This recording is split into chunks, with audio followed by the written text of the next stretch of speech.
That's yours. I That's took mine. I took it from your house the other day. the last time, the last time when I came over to your house to eat, it was actually stuck in the takeout container.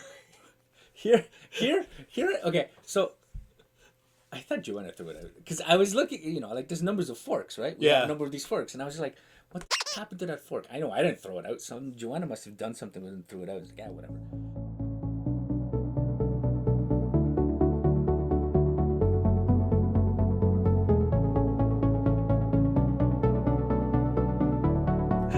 All right, welcome back to the Inspired Sloan podcast.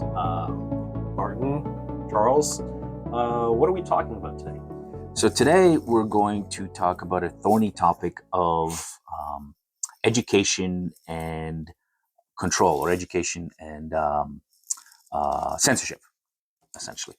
Right? How censorship affects education, how education affects censorship. Um, just touching the basics. A lot of the topics that we talk about are just a bit starter topics, where hopefully, in let's say in by episode 500 or something, if we're around that long, we'll have bigger, deeper dives, provide more information. But right now, we just want to get the conversation going. Hopefully, get people looking at this and see what they think, and then we can dive a bit deeper in future episodes. So. The reason why we decided on this topic is probably anybody who watches us, the one person out there, the one and the ghost, will probably realize that there's a lot in the news about censorship, just censorship in general, right? And censorship in education, I think, is a topic. It is a political topic, right? It does come out politically. A lot of people will raise issues of burning books, or libraries having these kind of books and not allowing people to express themselves through books or whatnot. But I think there's various ways of looking at this, and this is something that we want to discuss. There's various ways to interpret it. Like I think everything, there's a middle ground, meaning there is a good and a bad to censorship, right? Certainly, I think where we get into trouble is people talking about absolutism, right? It's like, okay, well, total freedom or total censorship, where some people um, get angry and they I want to be able to have any kind of book in my library, so to speak. And other people say, like, well, no, you can't have this kind of book because it's pornographic, or it's wrong politics or something of that nature, right? Um, the answer, as with everything, is probably in the middle, right? A little bit more towards the middle. But we do tend to kind of jump to negative conclusions, or actually jump to, let's say, even anger, right? When we see people taking out books, right? Like a couple of weeks ago, or a couple of days ago, even, I saw a video about some. This is actually quite around YouTube. You see lots of videos of parents talking to school boards about books. A lot of the transgender books being allowed in libraries. And some of these books talking basically are geared towards, let's say, 2-3-year-old children, or 5-year-old children, let's say, talking about sex and stuff like that. And the parents have an issue with that, right? And then, of course, the other side will accuse the parents of, well, you're transphobic, or you're homophobic, or whatever it is. And then the question is like, well, okay, well, why do you want that type of book to be shown to children, right? I mean, you're a parent, right? Like, how would you react if one of your kids went to the library and came back with a book that was describing anal sex? Like when not now when they're teenagers, but like, let's say when she's 7. Yeah. Um, I yeah, definitely there are certain things that I guess you really have to come down and properly define what do you mean by pornographic, and what do you mean by explicit material when we talk about these type of subjects. Should those kind of topics be broached in the classroom situation? Uh, it depends, because again, you have to be very careful about how you approach these type of topics and how it's introduced. Like, uh, you know, are there trans people out there? Yes, there are. Are there, uh, you know, gay people out there? Absolutely, there are. Right. But in the end, it's like, you know, in the end, it really comes back down to a parent's choice to decide when they want to introduce that to their children or not. And so, um, I think right now, where the school systems will issue out notices sent out to the parents to say, we're going to talk about the situation. So if you don't want your child to hear this, let us know. And then we can set them aside, or they can choose not to come to school that day, whatever. Right. It should be the parent's decision in terms of how, whether or not if that discussion is broached in school. At the same time, yeah, there are, there are definitely, like, we understand that there are certain children who may already have an inkling, that they are possibly gay or trans or whatever, and may be too scared to come out to discuss about this because probably they come from a very, very conservative household. And if they ever speak about that, then they get abused, right? So yeah, there are those situations too. But in the end, going back to what we were talking about, censorship, uh, in terms of, and we're talking about materials that's being, you know, sent out in the classroom situation. Specifically, let's keep it and define it. We're talking about in the school system, right? Uh, yeah, should we, censor things in the school? I think it needs to be age appropriate, right? If you want to talk about, um, So then what if I take a next step? Okay. So that's like sexuality. What if we look at uh, uh, censorship of vocabulary, or what's it called? like The swearing, cuss swearing, words, or, well, not just that, but like racist words and Huckleberry Finn. right? All right, like when we were kids, right? Even back then, there was a bit of that. No, no, no. I mean, we were able to read the original Huckleberry Finn without any kind of, like, Yeah. But the teacher at the time would be intelligent enough to say, okay, look, this is a reflection of the times of when it was written, this kind of Yes. stuff, right? Yes. They wouldn't prevent us from reading it now, or reading it. But um, my point is, there are, even back then, there were school districts that would forbid the book because it was Yep. racist, right? Whatever, this kind of stuff. So, I mean, that is the ultimate. Well, not the ultimate, but that is a version of censorship, right? So, Yes. so a school board decides, well, this is racist, and we should not include this book in the curriculum because it's against our values or whatever, right? Um, does a school have a right to do that? I don't think so. I don't believe so. I mean, there are great literary works. If we're broadening, now if we're just not if we talk about sexuality, or now if we're talking about ideologies in terms of, what did the Nazis stand for during World War II?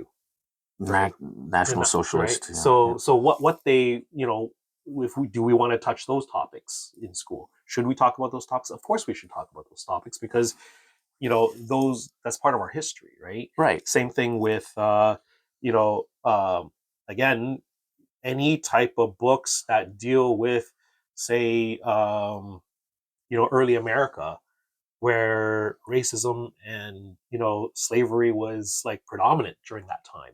If you have a story that's actually set in that period of time, right, then absolutely, students need to be aware of that, right? So, but So then the question is, where do you stop? Right, like, so from and I mean, I generally agree with you. I would actually, yeah.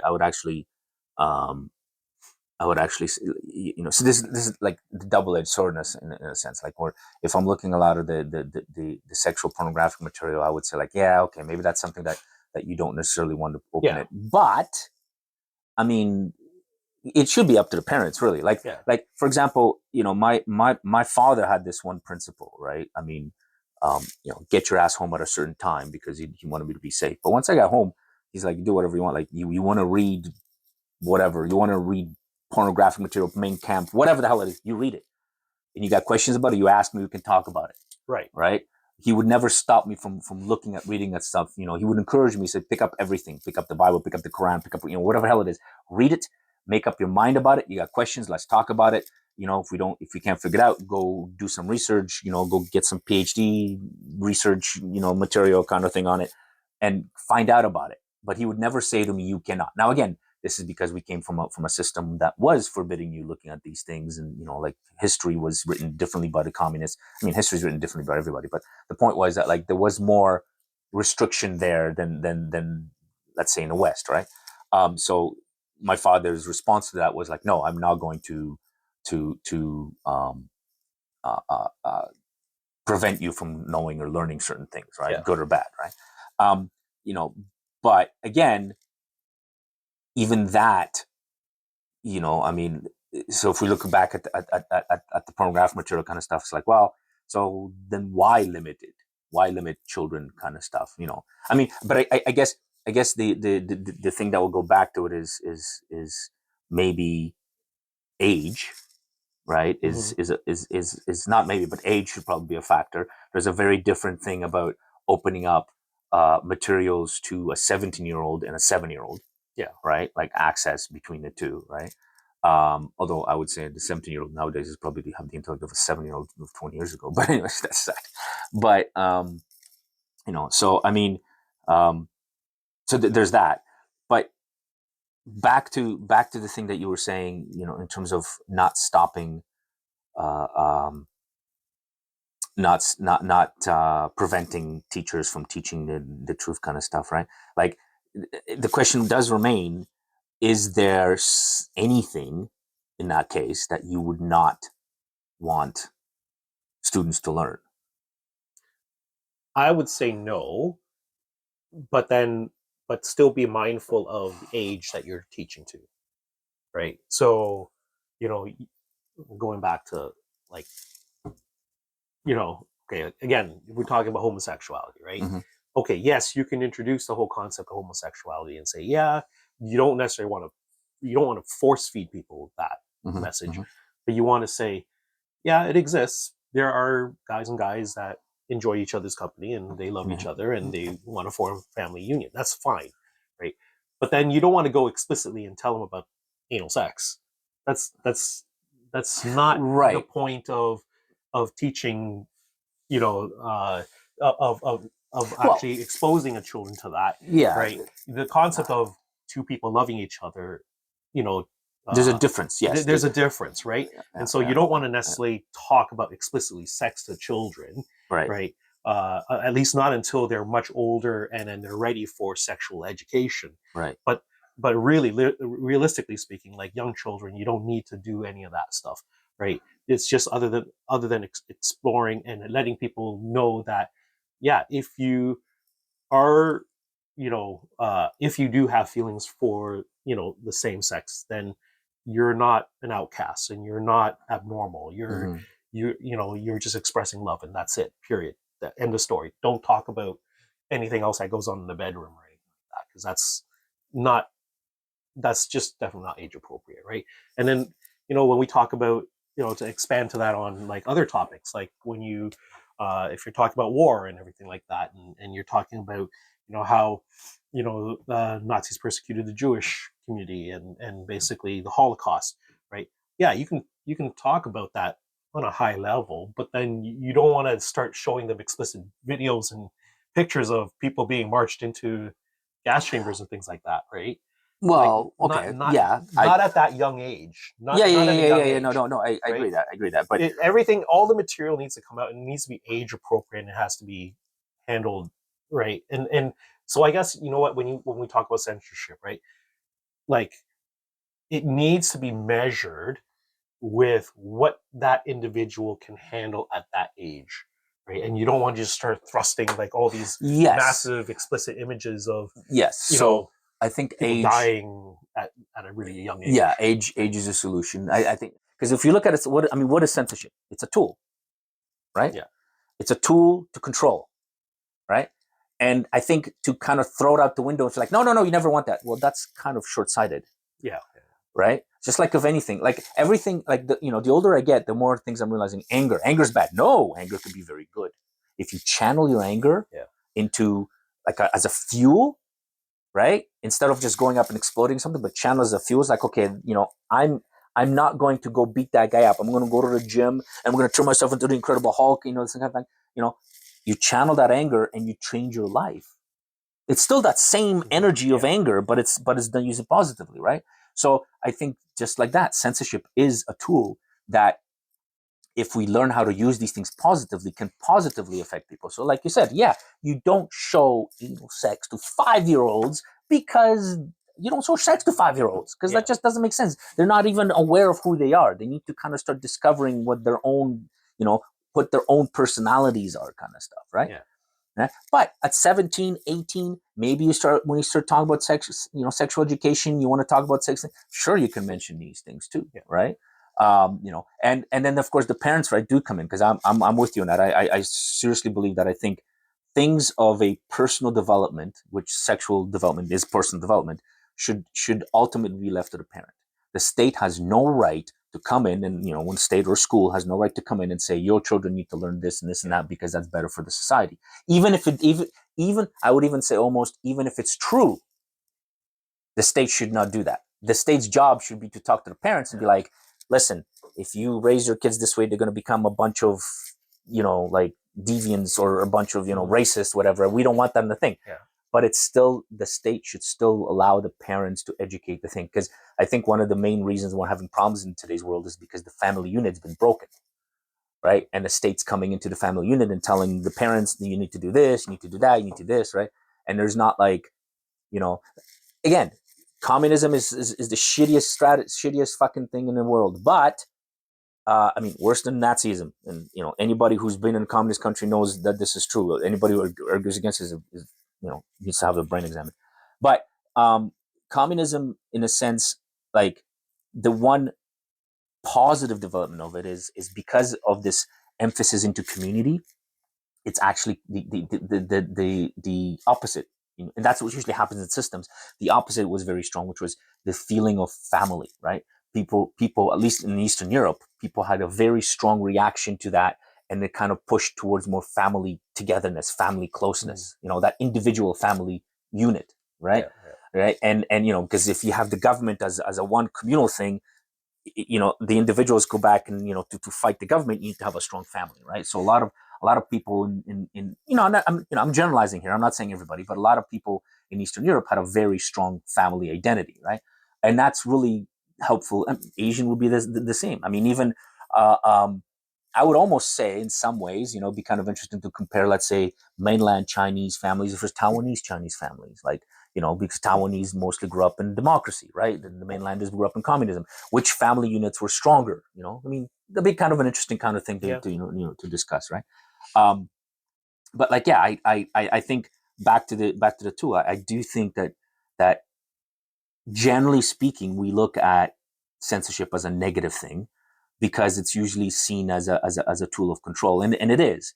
But I think if you are an educator, like anything, you should learn to use it in a positive way, right? And if there are certain things that you think your children or the class isn't ready for, then you don't, you don't you leave it for later. Here's what I would like to see, because I know when I remember when I was growing up and going to junior high school, high school. Junior high school was actually the first time when I actually started taking like different subjects. I had a history class, I had a geography class, I had classes all separated by topics, right? And for a class something like history, uh, my parents had no idea what was being taught in my history Mm, class, right? mm, mm, And what would have been good is if there was a syllabus that was actually sent out to say that during this semester of history, we're going to be tackling these topics on these weeks, right? And then basically this way the parents get a heads up in terms of what's being taught, and if you don't want your child to be a part of that, then you can kind of take them out and let the school know. Right. And that way, Right. the school can still teach what it needs to teach, right? And age appropriate, right? That material. But then if the parents decide, I don't want my kids going near that subject at all, then it's the parents' decision, See, right? so now we get kind of now it gets a little convoluted in a sense because, and I agree with you, but then the question comes out, and look at the other side is why is the school teaching this in the first place when the parents don't want, No idea. right? It's a parent's Like, prerogative, right? If the you know what I mean? parents don't want, like, I mean, it could be something as innocuous as Well, that's like, my point. So what? I don't want my son to learn algebra well, no, no, because no, algebra is racist. no, no. I'm talking more like topical, like math, and sciences and No, no, stuff. but Those are that's hard skills. but again, but who's making that decision? If the parent decides that this particular topic is something they don't want their kids to learn, I mean, I know I'm being ridiculous, but my point is like a parent can decide they don't want their kid to learn math because math is a social Western construct by racist design. I don't want my kid, and I want them to to use Ouija boards or something. I don't know. So then, like, do you understand what I mean? Like Yeah. now you're in a situation where, based on that, the parent can say, "I want to opt out from my kid learning algebra." If the parent wants to do that to their child, then So I get it, that's their choice. but then you get 20 parents in that classroom, and then you got 20 kids who never learn algebra because it was see this is the point, right? Where I think where it's the use of the tool, Yeah. right? It's the use of the tool where I think at that point, okay, I think society should or the class should be able to come in, or the teachers should be able to come in and say, okay, hold on a second, like it's algebra, okay, like No, no, I they're know. gonna need it I for their know. future. You want him to be an engineer, he's gonna need algebra. If it actually, like, and this, then now you separate the child out of the education, right? So if it actually instigates a conversation to say, why do you want your child not to receive this education, Mhm. right? And you guys, and then the adults, teachers, and parents can say, make their arguments, and the parent still says, I still don't want my child to learn that, right? Then what are you going to say? Like, if that's the case, then why do you send your child to a Western school system in the first place? Why not just go back to your home country, Yeah, right? yeah. And then just learn their school system and learn their values that you want, right? So in the end, it's like, I just, school system aside, like, I just think that with the way that our lives are getting more complicated Mhm. and more, um, not generally, we're getting like really, really down to nitty gritty details of what certain people want, what certain people don't want. We need to get to the point where everything's just absolutely openly transparent. Government, education, and just throw it all out there. And then you decide where you want to participate, where you don't want to participate, and then that everybody will be happy at that point, because See, then you can see everything. but that again, Everything's out in the open. so that's my point. I think that's on the one side of like just doing everything right, whereas I'm kind of saying like I agree with I agree with that point, but then there will be a time where like as I get older, I'm seeing the middle way, meaning that like there are times where even the everything opening everything can be harmful, Mm-hmm. right? I mean, you I don't know, you find out that the government's responsible for all these atrocities, whatever kind of thing, and yeah, that's great. Except now everybody grabs their pitchforks and we all go to Ottawa and we kill everybody there, and it's like, hey, and now we got a chaos because now there is no government, and now you got the strongest person, you know what I mean? So it's like, okay, so we got what we wanted, French Revolution, right? We got what Yeah. we wanted, off with their heads, everybody's done. Okay, great. And you got what 20, 30 years of murder and rape Yeah. because you don't have police, you don't have this. So it's like it's kind of like I think again it's about control, right? And there may be certain situations where I can agree with you. If I think if you have one kid and the one parent and they're like, we don't want to learn algebra because it's racist, you know, the system can step back and say to the parents, okay, well then, you know, you go back to where you came from and do whatever, because this is our way. But if you have 40 of these kids in that classroom, now you have an issue, right? Because if all 40 of them don't want to do that, well, then now you don't have a class, you don't have a school. And if you tell these people to, you know, go back with it, well, then we don't have a population growth and all these kind of things, right? So everything is a balance where there's, if you take it to the extreme, right? The road to hell is good, built with good intentions and all that kind of stuff. Even the positive things, if you take it to the extreme, it can have a negative effect, right? Yeah. So you know, that's why I go back to saying I think we need to, you know, ultimately the whole purpose of Inspired Scholars, what we want it to be, is teaching critical thinking, right? Yeah. And this is one of those primary examples where I believe critical thinking um, is necessary or is required, right? Because how do you wield the tool of control or you know, the tool of you know, letting people know what, or letting information out, right? How do you wield that tool? And it has to be critical thinking, Yeah. right? Where you're able to look at, say, okay, this can be censored and this can't, right? Mm-hmm. And again, these, it's kind of, it's I think it's obvious solution. It's like 99% of the things in life you're going to find out are probably very obvious, but they're very hard to do, Mm-hmm. right? It's easier to think about these things, but how do you actually implement that? How do you actually apply that, right? You know, maybe AI is the answer, right? Because you hope where AI is able to do it, you know, like where do people fail using the tool of censorship? Emotion, Right. right? That's what gets them, right? Because my group was hurt more than your group, so I'm going to censor that because my group got hurt, Yeah. right? And that's always what happens, is people are not able to remove themselves from that historical or, you know, or racial or whatever the hell it is, Mm-hmm. right? And they're feeling that pain of their ancestors and thing as if it was their own, even though 99% of the time they have no clue what it actually was, right?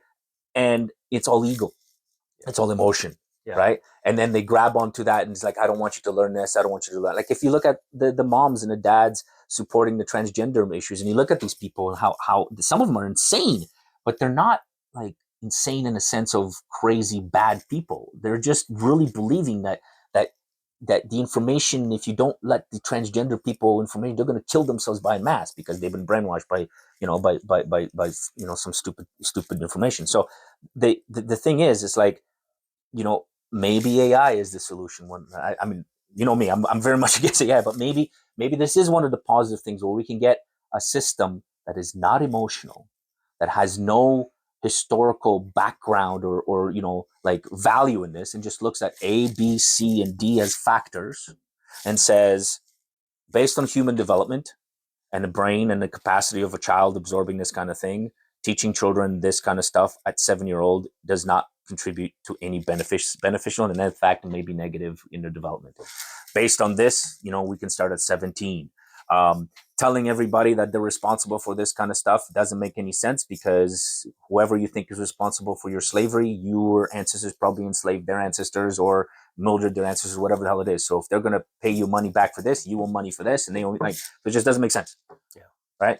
And hopefully kind of like look at the facts, because that's the arguments you will always say, right? One side, a lot of times you listen to them, they have valid arguments, right?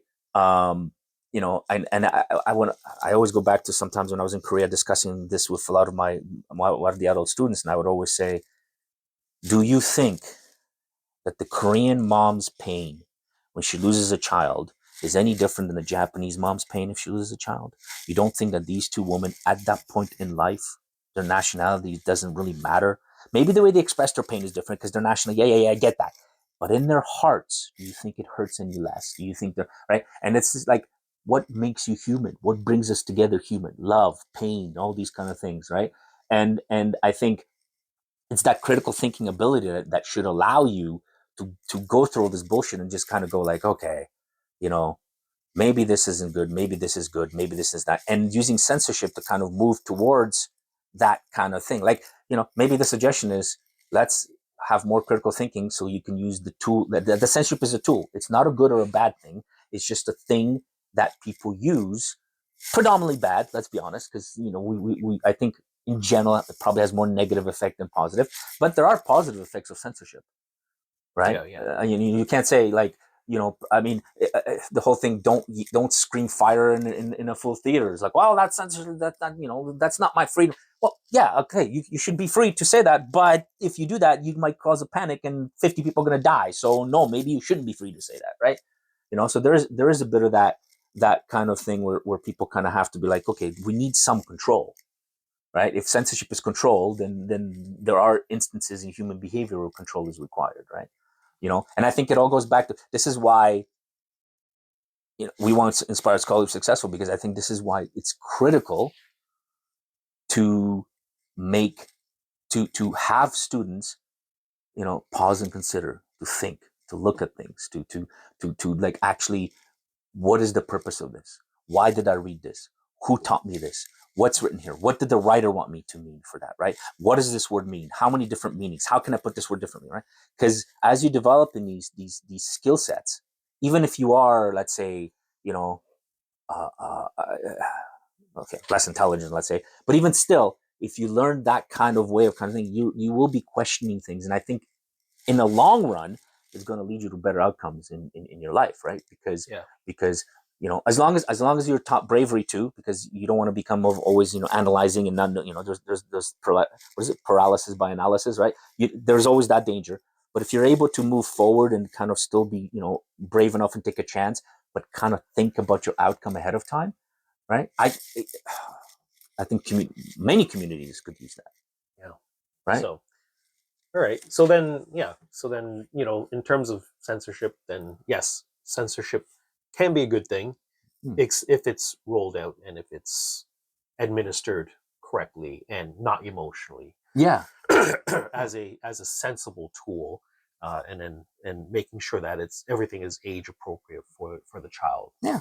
Right. So It's like guns, yeah. right? I mean, guns are bad. Oh, guns are good. Like, listen, every situation of anybody who can name a gun being bad, there's a bunch of people who could say guns, Yeah. save their Yeah. lives. Yeah. So It's a it's a tool. tool. Yeah, It's a right. It's a tool. tool, and I think the Yeah. primary responsibility of educators and of education is to teach people how to use those tools. Yeah. Right. All right. Okay, so that wraps up for today. And well, we will see you at the next episode. Like, comment, subscribe, and let us know what you think in the comments below. Agree, disagree, whatever it is, and if hopefully generate some questions. If you have some questions, we can do a little bit bigger, more a deep dive, because we do want to investigate these topics a little bit more thoroughly with more studies and other things, kind of thing. But if there's more people interested, then obviously we'll have the impetus to dig a little bit deeper. All right, thank you very much, and we'll see you next day.